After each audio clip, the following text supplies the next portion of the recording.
अजीज़ान, मैं आपको आपके भाई आदिल राजा का सलाम पहुंचे। मैं आपको सोल्जर स्पीक्स के ऊपर खुश आमदीद कहता हूं। आज 28 फरवरी 2026 है और वॉर रिपोर्ट इस वक्त मैं आपको पेश करना चाहता हूं, क्योंकि इस वक्त हमारा जो रीजन है, खित्ता है साउथ एशिया का और मिडल ईस्ट का, जो हमारा खित्ता है, पाकिस्तान के बॉर्डर के ऊपर, खासतौर के ऊपर अफगानिस्तान के साथ भी जंग छेड़ दी गई है और ईरान के साथ भी अमेरिका और इसराइल के इत्तेहाद ने जंग छेड़ दी है। और इस हम जिस मौजू के ऊपर बात करना जरूरी भी है, रिपोर्ट आपको खबरें देना भी जरूरी है, क्योंकि ये आज हम इस उस आग के ऊपर बात कर रहे हैं जो आग लगाकर अलग अलग फ्रंट्स के ऊपर एक जो है वो भड़का दी गई है और भड़काने के बाद जो है एक नया नक्शा बनाने की कोशिश की जा रही है, जिसका मकसद ये है कि इस पूरे खित्ते के अंदर तनाव पैदा किया जाए, इसको थकाया जाए।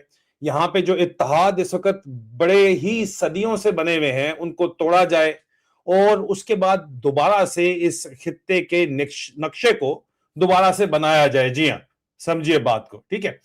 दोनों जंगें जो इस वक्त ईरान के खिलाफ इसराइल और अमेरिका की हो रही हैं, या पाकिस्तान और अफगानिस्तान की जो इस वक्त हो रही है, दोनों जंगों के लॉसेस और टारगेट्स, जो नुकसानात हुए हैं और टारगेट क्या हैं, उसके ऊपर बात कर लेते हैं। जो अब तक रिपोर्ट हो रहा है उसमें बताया जा रहा है कि अमेरिका और इसराइल ने जो ईरान के ऊपर हमला किया है, उसमें आज यूएस इसराइल का जो जॉइंट ऑपरेशन लॉन्च किया गया है, उसका फोकस सीधा ईरान का स्ट्रेटेजिक सेंटर्स और पावर नोड्स के ऊपर है, ठीक है जी। और तेहरान में जो ब्लास्ट हुआ है वो ईरान का जवाब गल्फ के अंदर वाज़े तौर के ऊपर नजर आ रहा है। अमेरिका के बेसेस, चाहे वो कतर में है, चाहे वो मुत्तहदा अरब अमारात के अंदर हैं, चाहे वो बहरीन के अंदर हैं, चाहे वो सऊदी अरब के अंदर हैं, उनको टारगेट किया गया है, मिसाइल से टारगेट किया गया है। और पूरे के पूरे खित्ते के अंदर जो एयर स्पेस है, जो कि सबसे बिजी एयर स्पेस है पूरी दुनिया की, वो उसके अंदर डिस्ट्रप्शंस हैं बहुत ज्यादा।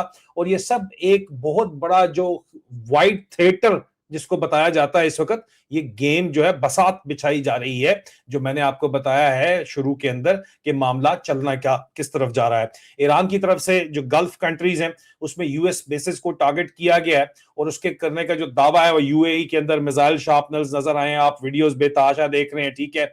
और एक मौत इस वक्त जो है वो रिपोर्ट की गई है अबू धाबी और दुबई के लोग कह रहे हैं। दुबई अबू धाबी साथ साथ जुड़ा हुआ ही है, आपको पता ही है, अबू धाबी में हो दुबई में हो, बात तो एक ही है, दोनों के एयरपोर्ट्स भी एक दूसरे से जुड़े हुए हैं, इतना ज्यादा कोई फर्क तो है नहीं, सिटी स्टेट्स हैं छोटी छोटी। ईरान की स्टेट मीडिया इसके मुताबिक इस वक्त जो है वो उनका इलाका है हॉर्मज़गान, मिनाब का इलाका है, उसमें गर्ल्स स्कूल के ऊपर स्ट्राइक की गई है और 40 लोगों की मौत हुई है लड़कियों के स्कूल के अंदर। यह भी क्लेम सामने के अंदर आ रहा है, उसको गार्डियन ने बाकायदा तौर के ऊपर रिपोर्ट किया है और इस क्लेम की इंडिपेंडेंट वेरिफिकेशन अभी अनक्लियर है, लेकिन रिपोर्ट जो है वह पाइपलाइन के अंदर मौजूद है। और इस स्टेज के ऊपर अजीजा नमन नंबर्स क्लियर नहीं है कि किसका कितना नुकसान हो रहा है इस जंग के अंदर। प्रोपेगेंडा बहुत ज्यादा हैवी इस वक्त हो रहा है हर डायरेक्शन से, फॉग ऑफ वॉर बहुत ज्यादा है, फ्लाइट रडार डाउन आया हुआ है, क्योंकि आप कहा लोग कह रहे थे कि पाकिस्तान की एयर स्पेस यूज हो रही है और पाकिस्तान के अंदर ड्रोन उतर रहे हैं, लेकिन हमारे पास ऐसी कोई इंडिपेंडेंट वेरिफिकेशन नहीं है कि पाकिस्तान के अंदर ड्रोन जो यूएस के हैं वो उतर रहे हैं। प्रेशर कैंपेन एक तरफ तो चल रही है, दूसरी तरफ साइकोलॉजिकल शॉक चल रहा है और एस्केलेशन लैडर है, ये मजीद आगे गेम बढ़ेगी और ये गेम किस तरफ जा रही है वो मैं आपको इस वॉर रिपोर्ट के अंदर वाजे करूंगा। लेकिन पहले मैं आपको बता दूं कि पाकिस्तान और अफगानिस्तान के ऊपर जो मामला पिछले 2-3 दिन से चल रहे हैं और मैं आपको उसकी तफसील बता रहा हूं, उसके अंदर पाकिस्तान ने अफगानिस्तान के अंदर एयर स्ट्राइक्स की हैं और अफगानिस्तान के अंदर मिलिट्री इंस्टॉलेशन को दावा किया है कि टारगेट किया जा रहा है, ठीक है।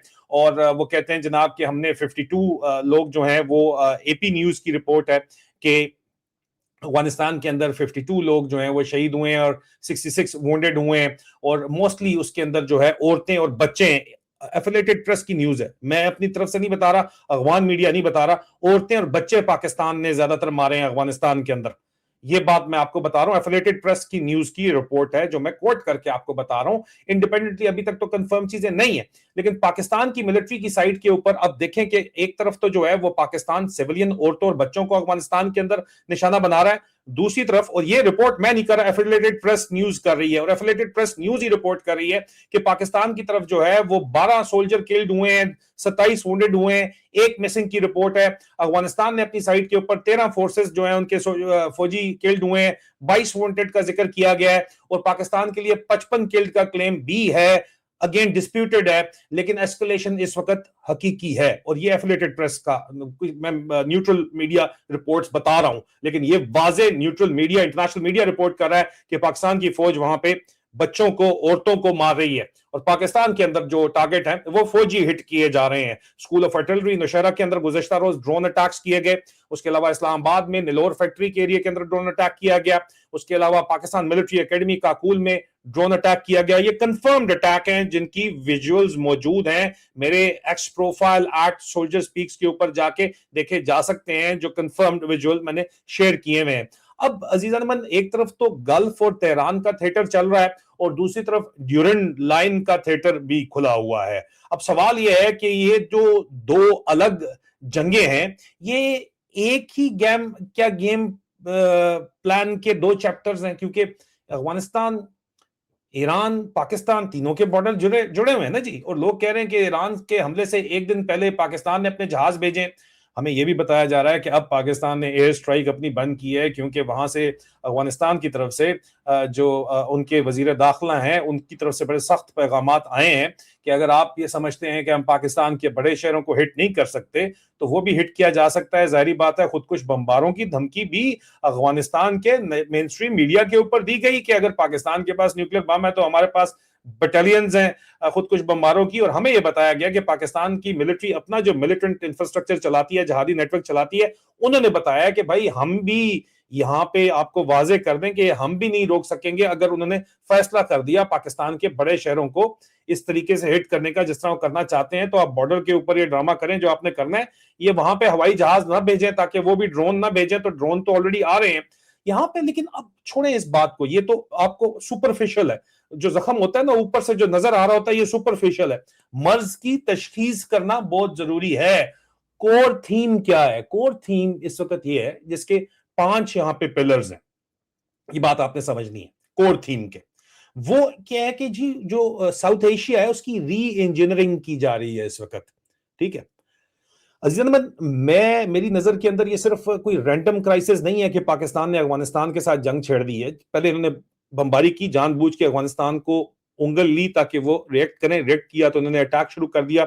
और ईरान के ऊपर जो अटैक हो रहा है, ये स्ट्रैटेजिक इंजीनियरिंग की जा रही है। और इसमें वाजे तौर के ऊपर पाकिस्तानी जर्नलों की नालायकी, हवस, लालच हमेशा की तरह जो है वो पाकिस्तान को नुकसान दे रही है। इसलिए इसके ऊपर बात करना बहुत जरूरी है। और मुझे तो लगता है कि आसिम मुनीर जो है वो इंडियन एजेंट के तौर के ऊपर, RNAW राह के एजेंट के ऊपर जो हमें बोलते हैं, इमरान खान को बोलते हैं, ये असल में आसिम मुनीर काम कर रहा है। क्योंकि प्राइम मिनिस्टर मोदी ने जो लैंडस्लाइड विक्ट्री ली थी लास्ट टाइम भी, वो ली थी मेरे ख्याल में इलेक्शंस में जब ली थी, ये जो पिछले नहीं है, इससे पिछले जो है वो जो लिए थे, वो लैंडस्लाइड विक्ट्री ली थी जब आसिम मुनीर DGI था और इसने वहां पे जाके अटैक किया था मकबूजा कश्मीर के अंदर। टेररिस्ट अटैक करवाया था इन लोगों ने, मतलब जो जहादी अटैक करवाया था इन लोगों ने। उसके बाद अब 2029 में इलेक्शन है मोदी का। मुझे तो लगता है ये 29 तक भी इसलिए बैठा हुआ है कि वो फैसिलिटेशन करना चाहता है। लेकिन वो इंटरनेशनल एस्टैब्लिशमेंट का क्या गेम प्लान है, जो कि एक असेसमेंट ISI के सीनियर मोस्ट ऑफिसर की और इंटेलिजेंस ब्यूरो के सीनियर मोस्ट ऑफिसर की है, वो मैं आपको अलग दूंगा। लेकिन इस वक्त ये जो 5 इस वक्त मेन पिलर हैं जिनके ऊपर इस वक्त री इंजीनियरिंग की जा रही है साउथ एशिया की, उसमें जो पहला पिलर है वो ये है कि जनाब जो साइनो रशियन मैरिटाइम कॉरिडोर को न्यूट्रलाइज किया जाए। वो क्या है? चाइना और रशिया जो एक कॉरिडोर बना रहा है समुद्री बहरी रास्ते के जरिए, जो कि चाइना के बेल्ट एंड रोड इनिशिएटिव का भी हिस्सा है, उसको किसी तरह भी काटा जाए, उसको चलने न दिया जाए। सबसे पहले टारगेट जो है वो यूरो एशिया का अरेबियन सी से कनेक्ट करने वाली जो इस वक्त वो बच्चा मां के पेट में अम्बिलिकल कॉर्ड के साथ जो है ना बंधा हुआ होता है। ठीक है, ये बिल्कुल वो कॉर्ड है जिसको अम्बिलिकल कॉर्ड कहते हैं। ये वो कॉर्ड है जिसके साथ यूरो एशिया का जो कॉरिडोर है वो अरेबियन सी के जरिए कनेक्ट किया जा रहा है। अब यूरोप और एशिया को चाइना के साथ कनेक्ट किया जा रहा है। उसको काटने के लिए ये जंग इस वक्त खित्ते के अंदर अहम तरीन किरदार अदा कर रही है। गवादर और गर्म पानियों तक रसाई का रशिया का पुराना ख्वाब था, वो पूरा नहीं कर सका। अब चाइना उसी ख्वाब को पूरा कर तो चुका है, गवादर तक वो पहुंच तो चुका है। लेकिन गवादर की और चाइना पाकिस्तान इकोनॉमिक कॉरिडोर की पाकिस्तान की फौज ने स्ट्रेटेजिक ऑनरशिप बड़े अरसा हुआ बाजवे के दौर से छोड़ दी है। वो नहीं चाहते कि चाइना आके यहां पे गवादर तक ऑपरेट करे खुलेआम आके। ये बात जहन के अंदर रख लीजिएगा। लेकिन अब गवादर के वार्म वाटर्स तक चाइना और रशिया की एक्सेस जो है, ये उनके लिए, उनकी सिर्फ और सिर्फ जो कारोबार है, कॉमर्स है, इकोनॉमी के लिए जरूरी नहीं है, पावर प्रोजेक्शन के लिए अहम तरीन है। यूएसएसआर टूट गया था वार्म वाटर तक पहुंचने के लिए। कराची में स्टील मिल बनाई थी यूएसएसआर ने, लेकिन यूएसएसआर जो है उस स्टील मिल को फायदा नहीं उठा सका था, कराची की पोर्ट तक नहीं पहुंच सका था। लेकिन चाइना को तो खुद इन्वाइट कर लिया गया। और अब चाइना इस मामले में, जाहिर बात है, यूरो एशियन कॉरिडोर के साथ, इस मामले में रशिया के साथ उनकी पार्टनरशिप है। और अगर चाइना पहुंच गया है कराची और गवादर, तो इसका मतलब है रशिया पहुंच गया है। तो यहां पे इस रीजन को डीस्टेबलाइज करने के लिए, इन रूट्स को महंगा बनाने के लिए, पक्का काटा तो नहीं जा सकता, पाकिस्तानी डबल गेम करते हैं, उनको भी पता है, तो वो उनको मजीद महंगा बना देंगे, रिस्की बना देंगे। बिजनेस में रिस्क मैनेजमेंट को देख के कॉस्ट दी जाती है, ट्रांसपोर्ट की कॉस्ट और बिजनेस कॉस्ट और इन्वेस्टमेंट कॉस्ट रखी जाती है, इंश्योरेंस कॉस्ट रखी जाती है। तो इसको मजीद रिस्की बना दिया जाएगा, मजीद महंगा बना दिया जाएगा। ठीक है जी। और ताकि ये जो कॉरिडोर है, ये कागज के ऊपर तो बड़ा खूबसूरत नजर आए, China Pakistan economic corridor, euro Asian corridor, ठीक है, लेकिन ग्राउंड के ऊपर ये फंक्शन ना कर सके। प्लीज ट्राई टू अंडरस्टैंड, ठीक है। उसके बाद सिंपल अल्फाज में, अगर आप गवादर और उसके रूट्स को नॉन वायबल बना देते हो, तो चाइना और रशिया का ड्रीम जो है वो चौक हो जाएगा, जो इस वक्त है। दूसरा इसका पिलर जो इस वक्त चल रहा है, ये सूरत हाल, इसके अंदर वो बलूचिस्तान का बाल्कनाइजेशन है, जिसकी अमरीकी जो है वजीर खारजा इस वक्त, सेक्रेटरी ऑफ स्टेट ने भी बलूचिस्तान का जिक्र किया।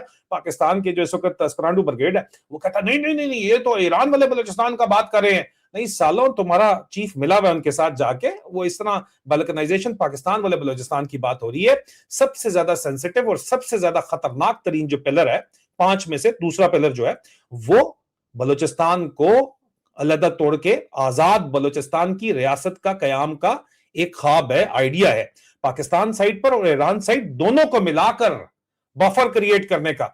जब आपको पता है कि हमेशा से हिंदुस्तान के अंदर हमले जो है वो खुरासान से, अफगानिस्तान से होते थे, तो एक बफर क्रिएट कर दिया गया ड्यूरन लाइन की सूरत में, Khyber Pakhtunkhwa north west frontier province की सूरत में, सल्तनत हिंदुस्तान, बरतानवी साम्राज्य और अफगानिस्तान के दरमियान में। और अब भी इंडिया और उनके दरमियान में अफगानिस्तान अगर जुड़ जाते हैं तो जाहिर बात है कि तो खित्ता कोई और सीन ही कुछ और हो जाएगा। लेकिन एक बफर क्रिएट किया गया था। इसी तरह इंडिपेंडेंट बलूचिस्तान का बफर क्रिएट किया जा सकता है, और ये उसी तरफ ये लेके जा रहे हैं। देखें दोनों साइड के ऊपर ना, आपको पता बलूचिस्तान और ईरान, बलूचिस्तान जो ईरान पाकिस्तान दोनों तरफ के ऊपर है। तो इससे होता क्या है, ये बात क्लियर कर लें। ये दूसरे पिलर की मैं बात कर रहा हूं। रिसोर्सेज के ऊपर एक्सटर्नल लीवरेज आता है बहुत ज्यादा।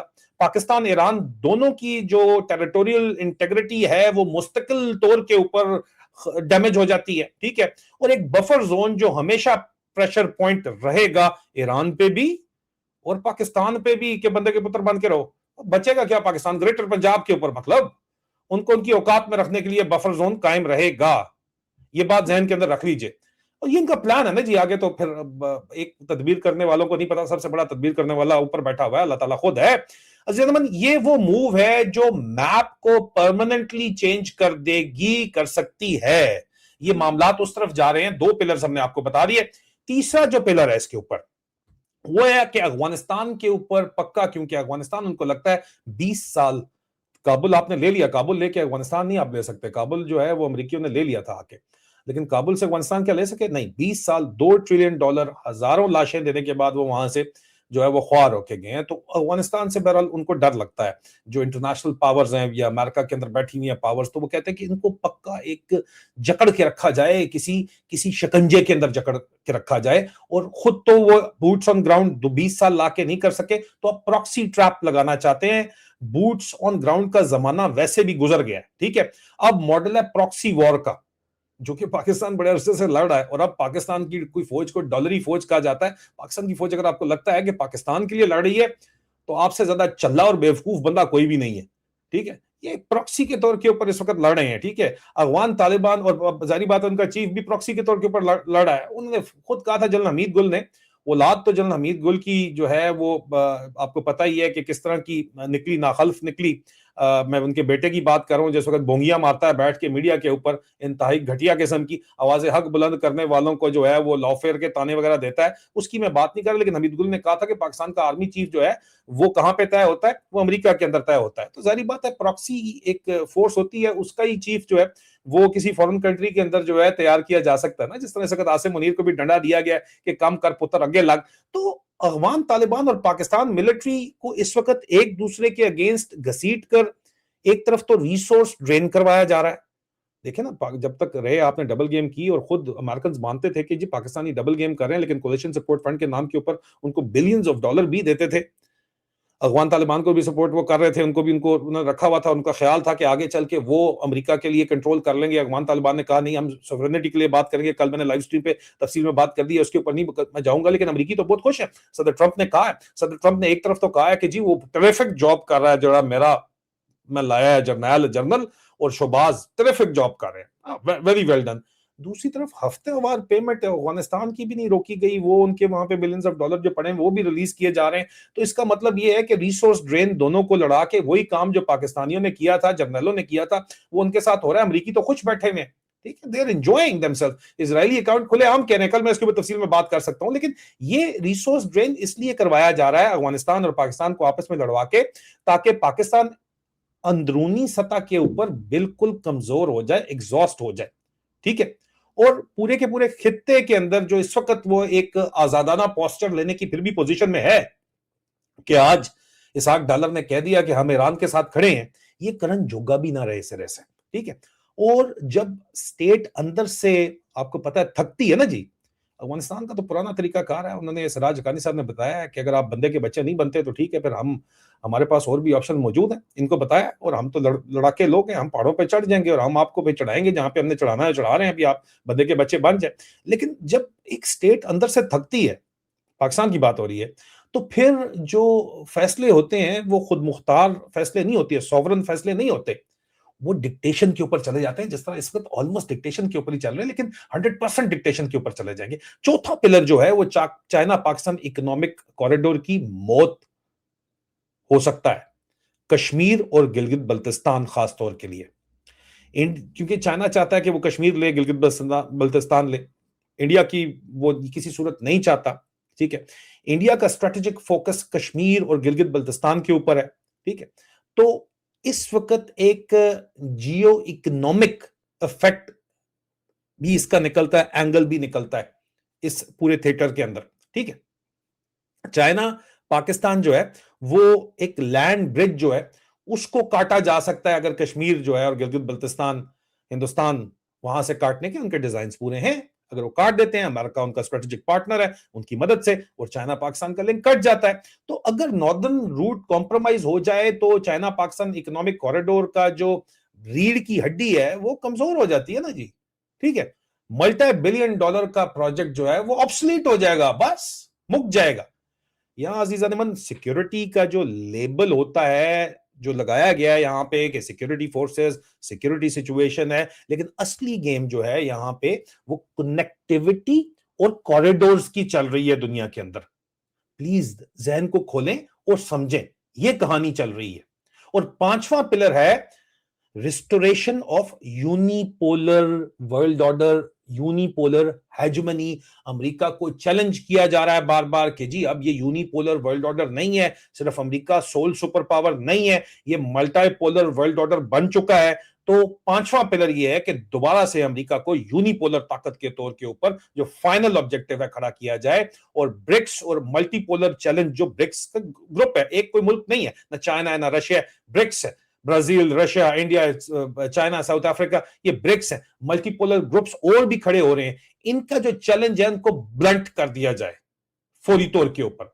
पाकिस्तान, अफगानिस्तान, ईरान नेक्सस को डिस्टेबलाइज कर दिया जाए, एक वैक्यूम क्रिएट किया जाए यहां पे, और फिर एक नया ऑर्डर इंपोज किया जाए। पुराने ऑर्डर को तबाह करना पड़ता है नया ऑर्डर लाने के लिए, पूरे खित्ते को तोड़ा जाए और उसके बाद छोटे छोटे मैनेजेबल रीजन के अंदर इसको बना दिया जाए, ताकि अभी अगर कहा जाए पाकिस्तान की फौज को कि चलो बच्चों इसराइल फौज भेजो, तो ये आगे से ना कहे कि हमारी फौज नहीं मानती हो, कहे सीधी तैसी तुसी ईस्ट इंडिया कंपनी हो, चलो जाओ शाबाश, हमसे डॉलर लेते हो जाओ, लेकिन अभी तो कहते हैं ना, अभी तो वो तशरीफ की शर्त कमाने का अफसर लगाते हैं, वो लगाने जोगे नहीं रहेंगे। ठीक है, तो यहां पे दोनों फ्रंट्स के ऊपर अगर देखा जाए तो अब ये सोचिए कि ईरान पर प्रेशर है, टारगेट ईरान किया जा रहा है, ईरान जवाब में अटैक कर रहा है, इसराइल को भी अटैक कर रहा है ईरान बराह रास्त, और पूरे गल्फ को अटैक कर रहा है, गल्फ के अंदर बेसिस को अटैक कर रहा है। ठीक है, टेंशन तो ईरान के अंदर बेतहाशा है इस वक्त।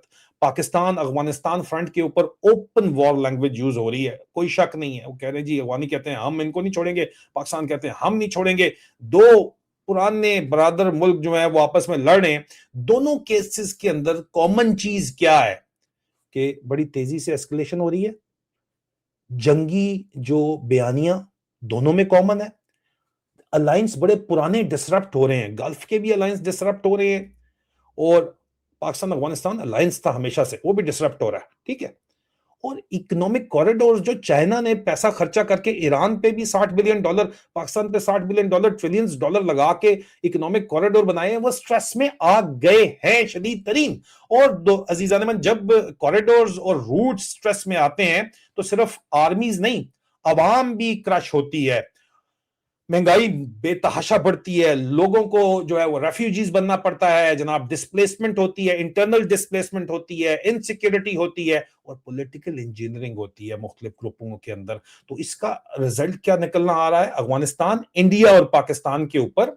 ये बड़ी तेजी के साथ रिजल्ट अभी आपको नजर आएगा, लेकिन ये बड़ा हार्ड हिटिंग रिजल्ट होगा। अफगानिस्तान अगर सिविलियन कैजुअलिटीज का नैरेटिव लॉक हो गया, जो इस वक्त लॉक हो चुका है ऑलमोस्ट, कि जी मासूम लोगों को मारा जा रहा है, जो कि नजर आ रहा है visibly, international human right foundation ने इसके ऊपर बात की है, बेतहाशा ऑर्गेनाइजेशंस बात कर रही हैं, इंडिपेंडेंट मीडिया बात कर रही है, तो अफगानिस्तान का पब्लिक मूड मजीद सख्त हो जाएगा। वो बातचीत के ऊपर नहीं आएंगे, वो लड़ने के लिए तैयार हो जाएंगे, और प्रॉक्सी स्पाइरल तेज हो जाएगा। जो उन्होंने कहा ना, बटालियंस हमारे पास पड़ी हुई हैं खुदकुश की, तो फिर वो पाकिस्तान पूरे का पूरा फटेगा, कराची से लेके इस्लामाबाद तक, लाहौर भी नहीं बचेगा। ये बात जहन के अंदर रख लीजिए। पाकिस्तान के ऊपर इसका अगर इंपैक्ट देखें तो पाकिस्तान ऑलरेडी बेतहाशा इकोनॉमिक प्रेशर के अंदर है, और एक बहुत ही लंबा अगर ये बॉर्डर का कॉन्फ्लिक्ट अफगानिस्तान के साथ होता है तो ये पाकिस्तान की जो थोड़ी बहुत रिसोर्सेज हैं आईएमएफ के खर्चे पे चल रही हैं, वो ब्लीड होती चली जाएंगी। ठीक है, और फिर डिप्लोमेसी जो इस वक्त चल रही है वो मिन्नत तरले में चली जाएगी, बेगिंग मोड में चली जाएगी। बात समझें आप, अपने आप के हाथ पैर काट रहे हैं। इसलिए मुझे तो लगता है कि आसिम मुनीर तो जो है वो रॉ एजेंट ही है, आरएनएडब्ल्यू के लिए काम कर रहा है। थम्स अप टू द आरएनएडब्ल्यू जिन्होंने इसको पता नहीं किस तरह रिक्रूट किया है। मतलब मेटाफोरिकली स्पीकिंग भी अगर आप बात करें तो, और किस लिए, पाकिस्तान के लिए तो ये काम नहीं कर रहा यार, किस लिए काम कर रहा है? इंडिया पे इसका क्या इंपैक्ट होगा? इंडिया को स्ट्रेटेजिक एडवांटेज यहां ये होता है कि पूरे का पूरा खिता, अफगानिस्तान पाकिस्तान आपस में लड़े, ईरान भी लड़ पड़ा है, पूरा खिता डिस्ट्रैक्टेड है। इंडिया कश्मीर और गिलगित बल्तिस्तान के ऊपर प्रेशर पॉइंट्स ऑटोमेटिकली इम्प्लीफाई उनका हो जाता है, इसीलिए वो संदूर 2 की बात कर रहे हैं इंडिया के अंदर बैठे हुए। ठीक है अजीजन, ये वक्त हेडलाइन पॉलिटिक्स का जो है वो नहीं है, ये मैप पॉलिटिक्स का है, बात समझिए। ठीक है, पूरा खित्ता आपका चेंज हो रहा है। आज जो बॉम्ब्स गिर रहे हैं वो सिर्फ बिल्डिंग्स नहीं गिरा रहे हैं, वो फ्यूचर ऑप्शंस गिरा रहे हैं। और आपको क्या लगता है, मुझे बताइए प्लीज, कि क्या ये सिक्योरिटी के नाम के ऊपर जो कुछ हो रहा है, ये corridors, minerals, rare earth elements और खित्ते में दोबारा हेजमनी के लिए है, या आपको क्या लगता है कि नहीं ये कोई और वजह है? नहीं, ये सिर्फ और सिर्फ जिद है। और मुझे ये भी बताइए कि अगर आप चाहते हैं तो मैं इसका नेक्स्ट पार्ट जो है खासतौर के ऊपर बलूचिस्तान एंगल और China Pakistan economic corridor angle के ऊपर जो कटिंग पॉइंट्स हैं इसके, इस खित्ते के, उसको मैप के ऊपर रखकर एक्सप्लेन करूं और इसके लिए अलग वीडियो बनाऊं, ये भी मुझे आप कमेंट्स के अंदर बताइएगा। और मैं बहुत जल्द आपसे दोबारा मुलाकात होती है। अपना ख्याल रखिए। खुदा हाफिज।